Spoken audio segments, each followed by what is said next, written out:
Students, now we will see ER model, one of the data model that is widely used. So it represents graphically the design and it provides the connection between the data elements using the relationship. It means we are defining the real world objects using entities and connection between those entities through relationship. When designing the ER diagram, we have to consider two major pitfalls, that is redundancy and incompleteness. If there is any redundancy of information and there is any entity or relationship and its attributes is left out. So we have to consider there is no redundancy of information and everything is completely specified along with its relationship and attributes. It is to be ensured when designing the ER diagram. An ER diagram, we have to consider three basic concepts. One is entity set, another one is relationship set, final is attribute. What is entity is? Entity is an object or thing that represents real world. For example, one person is an entity, student is an entity, customer is an entity, teacher is an entity. So these are all the example for entity. An entity set, similar type of entity is called entity set. The entity set student might represent the set of all students in the university. We are simply saying student means it belongs to entity set student. It represents all students. And next is relationship. Relationship is it's an association between two or more entities. So when we connect two entities through a relationship. In this example, student as one entity represented as a rectangular box. Similarly, college is another entity represented as same rectangular box. Both are connected through a relationship called study in. Student study in college. So this is one relationship. Relationship box is represented as a diamond using the diamond box. And similarly, relationship set is a set of relationship of the same type. The relationship and entity is connected through the participation. The entity is participated in the relationship. The association between entity set is referred to as participation. That is, the entity set E1, E2, En participate in relationship set R. The function that plays an entity in a relationship is called the entity's roles. Suppose the example is teacher teaches to students. The role is, teacher's role is teaching. This is the role of the teacher. Relationship type. What is binary relationship is two entities are connected through a relationship. Teacher teaches students. Student studied in college. So two entities are connected through a relationship. This is called binary relationship. Cardinality is the number of instances of an entity from a relation that can be associated with the relation. It means how two entities are connected to the relation, either one to one, one to many, many to one, or many to many. First category is one to one. When one instance of an entity is associated with a relationship, it is marked as one to one. In this example, suppose one person has only one job, or the politician may play only one role. In this category, the relationship is one to one. Many relationship, when more than one instance of an entity is associated with a relationship, it is marked as 1 to n. It means teacher to students. One teacher teaches to many students. This is 1 to n. And one student may study more than one subject.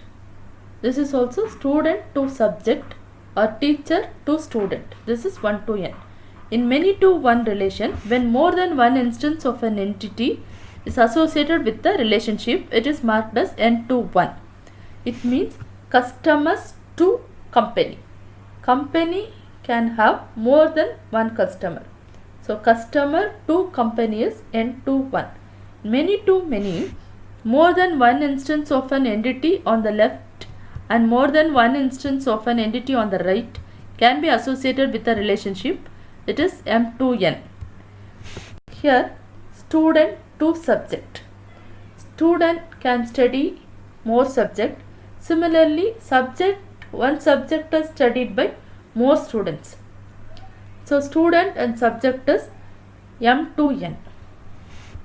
So you can, if you understand the concept, you can write your own example. This is participation constraints. What is participation constraint is the participation of entity in the relationship. Either it is partial or complete. Suppose the entity is participated in the relationship at least once, means it is total participation. Otherwise it is called partial participation.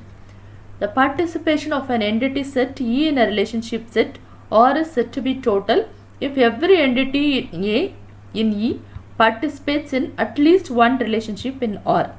If only some entities in E participate in relationship in R, the participation of entity set E in relationship R is said to be partial. So you take one example. A teacher, the relationship is advisor to student.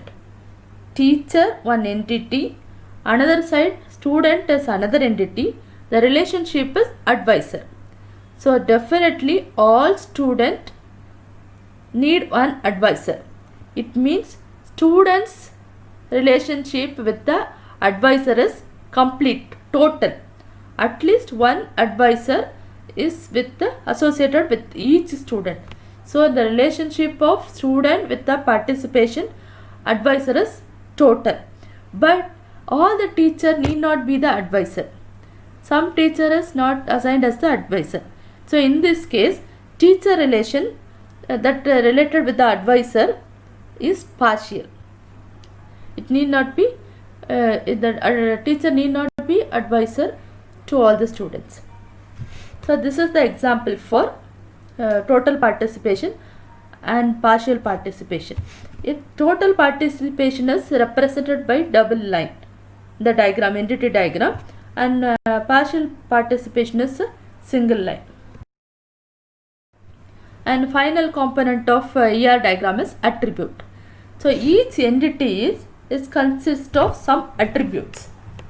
Suppose I said student is an entity.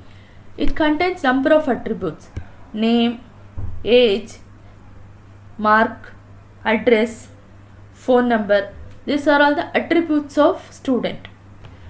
These are the descriptive properties possessed by each member of an entity. Each entity has a value for each of its attributes. Attributes is the property.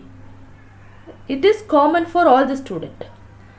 So, for example, student name is one attribute for all the students. I am collecting individual values. Arjun is one name of the student. It's a value for the student name. Ajay is another name. Anjana, Aditi. So these are a value for the particular attribute. Similarly, age 18, 20, 22. These are the value for the attribute age. Attributes are represented as ellipse. So we have different types of attributes. Either it may be a simple or composite attribute. Composite attributes are described as a tree structure or drawn as a tree structure. Another type is single valued and multi-valued attributes. Multi-valued attributes are represented as double ellipse, and derived attributes that is represented as dotted ellipse. So from this example you can understand better. So student is the entity that is represented as the rectangular box.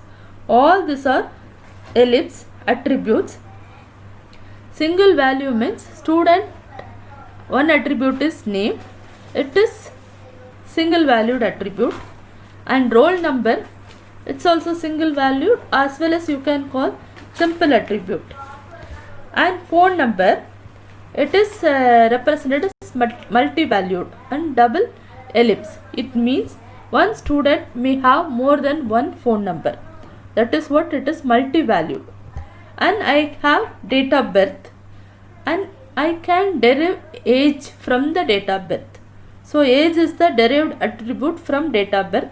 So it is indicated as dotted ellipse. Next is composite attribute. Student, one attribute. Students contains another attribute is address. Address is again divided into country, state, city and street.